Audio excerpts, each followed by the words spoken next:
Budget அப்படிங்கிற ஒரு விஷயம் நம்ம சொல்லும்போது அதில் நிறைய விஷயங்கள் சொல்கிறோம் இல்லையா? இதில் எது சரி எது தப்பு அதை தான் நீங்கள் சொல்ல போகிறீங்க. ஓகே, ஃபர்ஸ்ட் விஷயம், உங்கள் எக்ஸ்பென்சஸ் எல்லாத்தையும் ட்ராக் பண்ணுங்க அப்படின்னு சொல்கிறது. கரெக்டு. எல்லா எக்ஸ்பென்சஸையும் ட்ராக் பண்ணணும். அப்போ தான் நம்ம எவ்வளோ பட்ஜெட்டுக்கு எதுக்கு எவ்வளோ செலவு பண்ணுறோம் தெரியணும். ஈவன் ஒரு காஃபிக்கு நம்ம செலவு பண்ணால் கூட அதையும் பட்ஜெட்டில் எழுதி வைக்கிறது கரெக்டான விஷயம்தான். ரெண்டாவது விஷயம், பட்ஜெட்டே போடாதீங்க, அதெல்லாம் எதுவுமே வேணாம், உங்களுக்கு மாதம் எவ்வளோ செலவாகுதுங்க அப்படிங்கிறத மட்டும் முதல்ல எழுதி வைங்க அப்படின்னு சொல்கிறது.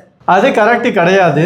கண்டிப்பாக பட்ஜெட்டிங் அப்படிங்கிற ஒரு விஷயம் வேணும். பட்ஜெட்டிங் அப்படிங்கிறது லாக் பண்ணுற மாதிரியான விஷயம் கிடையாது. அது நம்மளை ஒரு ஃபினான்ஷியல் ஃப்ரீடம்க்கு கூட்டிகிட்டு போகிற ஒரு பாத்வேவாக இருக்கும். அதனால் அது கண்டிப்பாக வேணும். மூணாவது விஷயம், பட்ஜெட்டுன்னு ஆரம்பிச்சிட்டோம், இப்போ என்னெல்லாம் செலவு பண்ணுறோம் நமக்கு தெரியுதுல்ல, அப்போ எல்லா ஃபன் எல்லா என்டர்டெயின்மெண்ட்டையும் முதல்ல கட் பண்ணுங்க அப்படின்னு சொல்கிறது. இதுவும் தப்பு. எல்லா என்டர்டெயின்மெண்ட்டையும் கட் பண்ணிவிட்டு நம்ம பட்ஜெட்டிங் போடுறதுங்கிறது கரெக்டாக இருக்காது. ஏன்னா நமக்கும் நிறையா ஒர்க்குக்கு போகிறோம், நிறையா ஸ்ட்ரெஸ் அண்ட் ப்ரெஷர்ஸ் இருக்கும். அதை ரிலீவ் பண்ணுறதுக்கு மாதத்துக்கு ஒரு 5 to 10% அந்த என்டர்டெயின்மெண்ட்டுக்கும் அலோகேட் பண்ணலாம். பட் 30% 50% அலோகேஷன் கரெக்டாக இருக்காது.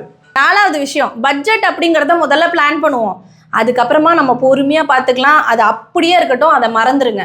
அதாவது ஒரே பட்ஜெட்டை அப்படியே வருஷம் ஃபுல்லாக ஃபாலோ பண்ணுங்க அப்படின்னு சொல்கிறது, இதுவும் சரியா தப்பா?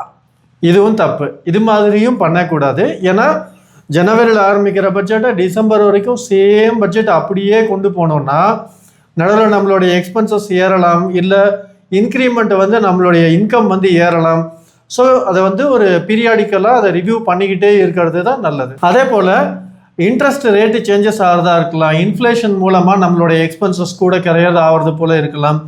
இந்த மாதிரி விஷயமெல்லாம் இருக்கிறதுனால அட்லீஸ்ட் ஒரு குவார்ட்டர்லி ஒன்ஸாவது நம்மளோட ரிவ்யூ பண்ணுறது நல்ல விஷயம்தான். பட்ஜெட்டிங் அப்படிங்கிறது ஒரு டூலே தவிர அது ஒரு ப்ரிசன் கிடையாது. ஸோ அதை ஒரு கண்ட்ரோலாக பார்க்காம இது இந்த அளவு நம்ம பண்ணால் ஃப்யூச்சரில் நல்லா இருக்கும், ஸோ இந்த அளவு நம்ம இதில் ஃப்ரீடம் எடுத்துக்கலாம் அப்படிங்கிறப்பல அந்த விஷயத்த பாருங்கள்.